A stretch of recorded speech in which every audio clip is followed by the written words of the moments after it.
Most people think crypto prices move because more people want to buy than sell. That explanation feels intuitive, and it's also incomplete.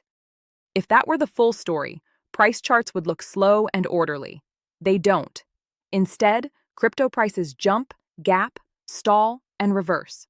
Sometimes this occurs with almost no visible change in interest, usage, or news. Here's the uncomfortable truth. Crypto prices don't move because of overall demand. They move because of where demand shows up, how much liquidity exists, and what supply is actually available at that moment. Two markets can have the same number of buyers and sellers and behave completely differently.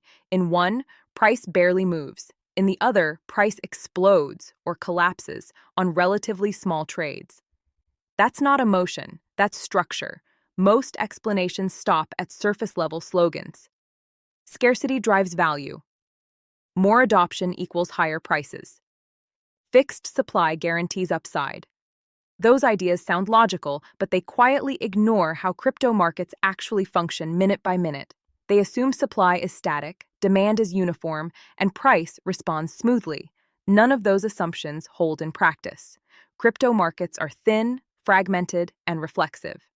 Supply is technically fixed in some cases, but economically available supply is constantly changing. Demand doesn't arrive evenly. It clusters, disappears, and reappears under stress. The result is a system where prices can move violently without new money, stall during periods of excitement, or fall despite long-term conviction.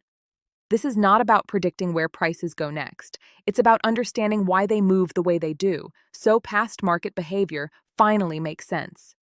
If you've ever looked at a chart and thought, why did that move so fast? Or why didn't price react at all? You're about to get clarity on these issues, not hype, not promises, but just the mechanics. What the following will actually explain. Before going any further, it's important to clarify what this video is, and just as importantly, what it is not. This is not a price prediction video. It's not a list of coins. It's not an argument that crypto must go up or must fail.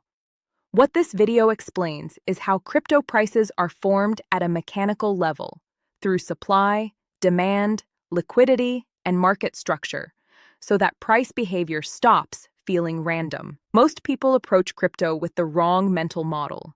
They imagine something like a company stock or a physical commodity where supply is stable, demand accumulates gradually, and price responds in a relatively linear way.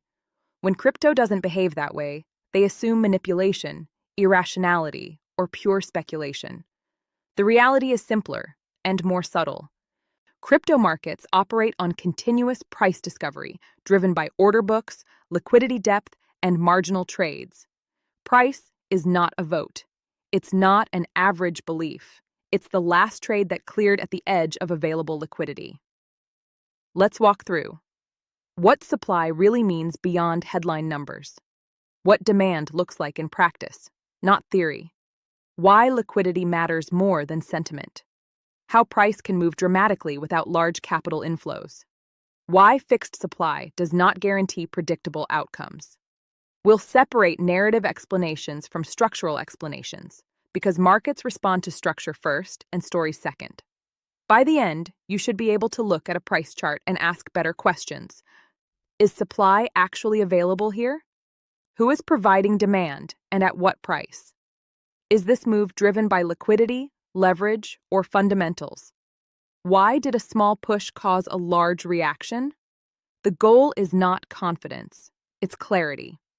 If crypto has ever felt confusing, chaotic, or disconnected from logic, it's usually because the mechanics were never explained. Once they are, the market doesn't become predictable, but it does become understandable. The big picture, with macro context. To understand why crypto supply and demand behave the way they do, we need to step back and look at how supply and demand usually function in more traditional markets. In classical economics, supply and demand are often taught as smooth curves. Supply rises as prices rise, demand falls as prices rise. Where the two intersect, you get an equilibrium price. While this is a simplification, it works reasonably well for many real-world markets, especially those with deep liquidity, clear regulation, and relatively stable participants. Take large cap stocks or major commodities. Shares of a public company don't suddenly disappear overnight. Oil doesn't double in price because a few traders changed their minds. These markets are supported by market makers, institutional liquidity, disclosure rules, and a broad base of participants with different time horizons. That depth dampens volatility. Crypto markets start from a very different baseline. Liquidity is thinner. Participants are more concentrated. Trading venues are fragmented across dozens of exchanges. Leverage plays a much larger role. As a result, small imbalances can have outsized effects. In traditional markets, demand tends to accumulate gradually. Pension funds rebalance. Institutions build positions over weeks or months. Supply responds slowly through issuance, production, or corporate actions. In crypto, demand often arrives in bursts. Narratives spread quickly. Capital rotates fast. Leverage amplifies moves. At the same time, supply may look fixed on paper, but behave dynamically in practice due to staking, lockups, vesting schedules, and exchange liquidity. Another key difference is who sets the price. In traditional markets, price discovery is heavily influenced by institutions operating with size and patience. In crypto, price is often set by whoever is willing to trade right now, even if that group represents a small fraction of long-term holders. This macro context matters because it explains why crypto prices feel unstable compared to fundamentals. It's not that supply and demand don't apply, it's that they operate in an environment with far fewer shock absorbers. Once you understand that structural difference, the rest of crypto's behavior starts to make a lot more sense. Core concept breakdown: what supply means in crypto. When people talk about crypto supply, they usually mean one number: total supply, and that's where the misunderstanding begins.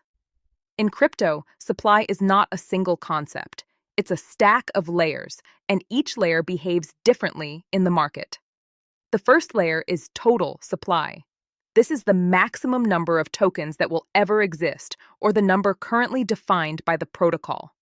It's the number most often quoted in headlines because it sounds authoritative. But total supply tells you almost nothing about near-term price behavior. The second layer is circulating supply. This is the portion of total supply that has been issued and is theoretically available to the market. This number is more useful, but still incomplete. Circulating supply includes coins that haven't moved in years, coins held by long-term holders, and coins that are technically transferable but economically inactive. That leads to the most important layer: liquid supply.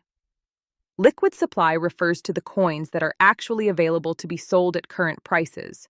This includes tokens sitting on exchanges, tokens held by short-term traders, and tokens owned by participants willing to transact. This pool is often much smaller than people realize, and it can change rapidly. Finally, there is effective supply. This is the supply that responds to price changes right now. Effective supply shrinks when holders refuse to sell and expands when fear, leverage, or unlock events push more coins into the market. Here's the key insight: price does not respond to total supply. It responds to effective supply at the margin.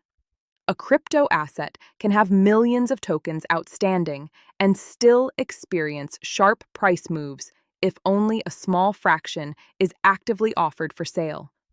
Conversely, a scarce asset can struggle to move if a steady stream of supply meets every increase in demand. This is why claims like low supply guarantees upside consistently fail. Scarcity on paper does not equal scarcity in the order book. Once you separate these layers, total, circulating, liquid, and effective supply, you start to see why crypto prices behave the way they do. And more importantly, why surface-level supply metrics often mislead people who rely on them too heavily. Core concept breakdown: what demand actually is. Just like supply, demand in crypto is often described in a way that sounds right, but misses the mechanics. People usually think of demand as interest: more users, more hype, more attention. But markets don't respond to interest. They respond to orders placed at specific prices. In practical terms, demand is not a feeling or a narrative. Demand is a set of buy orders, some visible, some hidden, distributed across a range of prices. Every buyer has a limit, a price they're willing to pay, and a size they're willing to buy. This matters because demand is price sensitive, not absolute.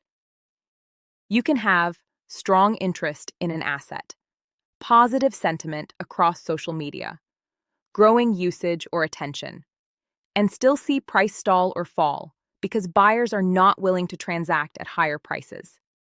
In crypto, much of demand is also conditional.